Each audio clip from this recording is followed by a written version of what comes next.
I'm Shanna Martin, host of the Tech Tools for Teachers podcast, a part of the Education Podcast Network, just like the show you're listening to now. Shows on the network are individually owned, and opinions expressed may not reflect others. Find other interesting education podcasts at edupodcastnetwork.com. Hello, EduMagicians, and welcome back to another episode of the EduMagic Podcast. My name is Dr. Sam Fecich, and I'm so excited to recap Educators Rising Conference. Oh my gosh, it was so exciting to see all the future teachers just on fire for teaching, learning, and growing. First, I'd like to give a huge shout out to all the competitors out there who brought their A game, brought their best to the competitions. There were so many competitions going on and so many amazing educators. I do not envy the job of those judges. They had lots to choose from. And shout out to all of the runner-ups and all of the students who played in their competition. And of course, to the winners. You guys are amazing. It was so cool just to see everybody so excited to compete, excited to learn and connect. And I just want to just have some time today just to quickly share a little bit about my experience at the Educators Rising Conference and a little bit about the presentation that I did. All right. So first of all, none of this could have been possible without my most amazing supporter, the love of my life, Josh Fecich. So thank you so much, Josh, for coming along to DC with me and joining me on this EduMagic trip. It was so much fun. We got to see some sights. We got some amazing food. And we highly recommend if you're ever in the DC area to check out Tate, Tatte. It's a fabulous bakery. Oh, so good. All right. So let's go ahead and talk about the Educators Rising Conference. So first of all, I was an exhibitor there. And this is the second conference that I was an exhibitor at. During this conference, we set up, I got some new banners and I got some beautiful fairy lights and put them all around the banners. And what we did is we had an activity at our station where attendees could come on up. They could share why they wanted to be a teacher or why they are a teacher. They jotted it down on our little postcard and we hung it up on our sign on the fairy light. By the time the conference was over, it was a 2-day, we were there for 2 days. We were running out of room to hang up our postcards. We must have had over 200 postcards filled out. And the reasons why people chose to teach were so inspiring. So if you're looking for some teacher inspo, totally check out over on Instagram. I'm at sfecich. That's SFECICH. I did several lives about people's reasons why they taught. Some great examples are to inspire the next generation because teaching is fun. Another one was to keep the love of music flowing. How beautiful is that? Another one shared about how they want to teach their little sister. Other people shared they want to represent teachers and have students see that teachers look like them. What a beautiful reason to teach. Also, in the exhibitor area, I was able to connect with lots of other sponsors, and there's phenomenal sponsors out there who brought attention to Educators Rising and support them. So shout out to all of the other sponsors who joined in at Educators Rising. Also at our booth, we had, of course, our lovely podcast stickers. They were so shiny and fun.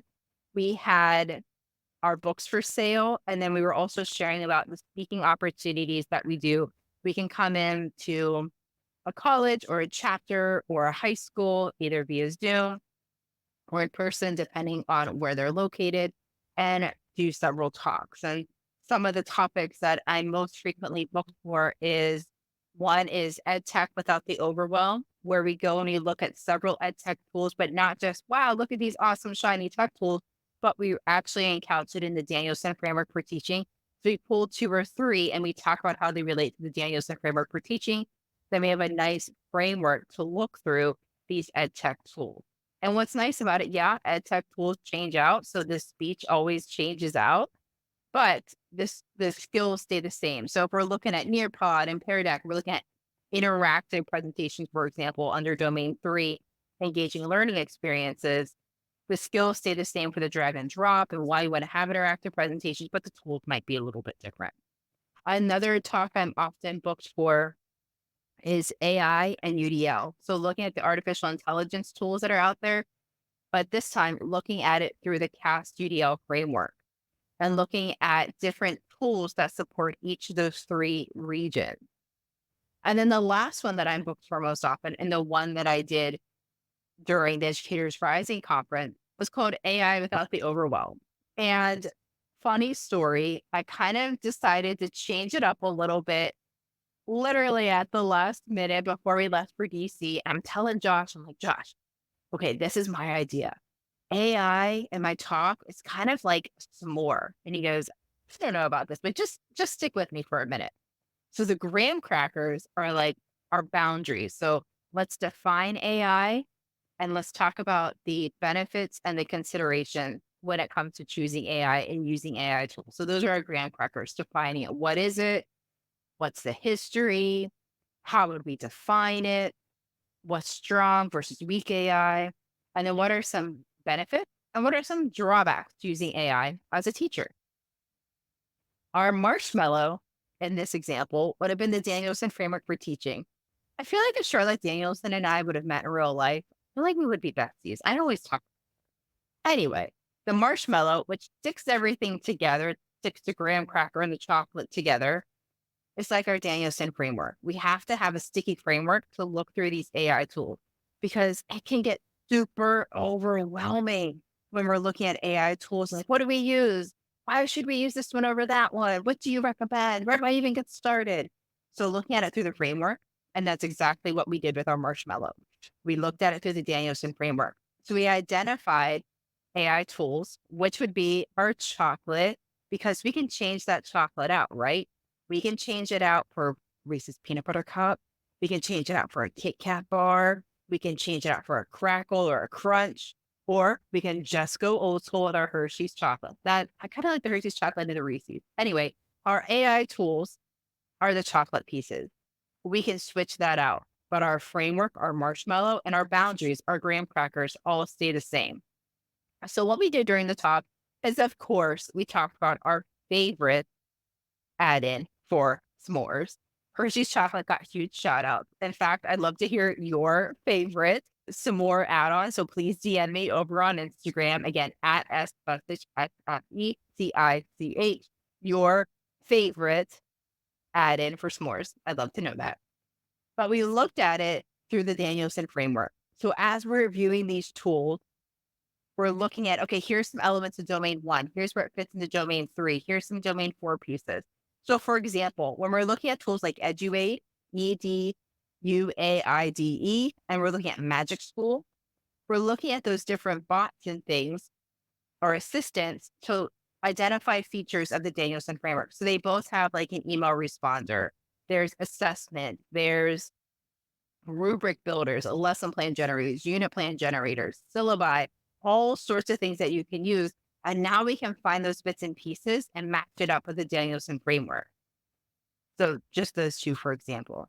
And then we looked at tools like DiffIt. Oh my gosh, as a former special ed teacher, DiffIt is on fire for differentiation, right? So if you've never used DiffIt before, it is fabulous.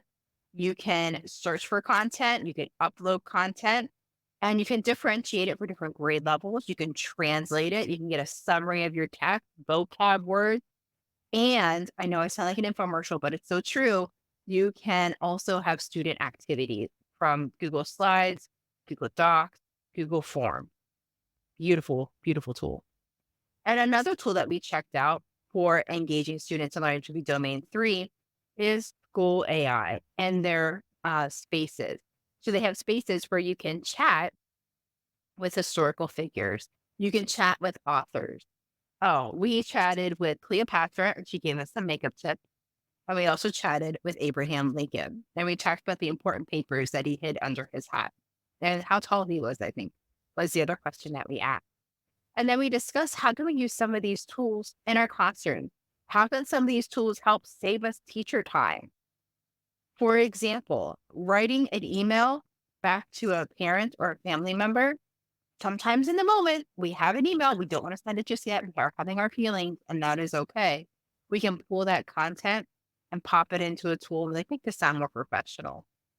That is an example of using it to save us some teacher time. Also, using it as a starting point. That was another huge point that we talked about. The AI tools that we talked about, fantastic for starting point. This is not our start and end point. This is not type in there, give me a 3rd grade lesson plan about the water cycle. And, oh, look at this awesome lesson plan I have. Let me do it right from this printout. No way.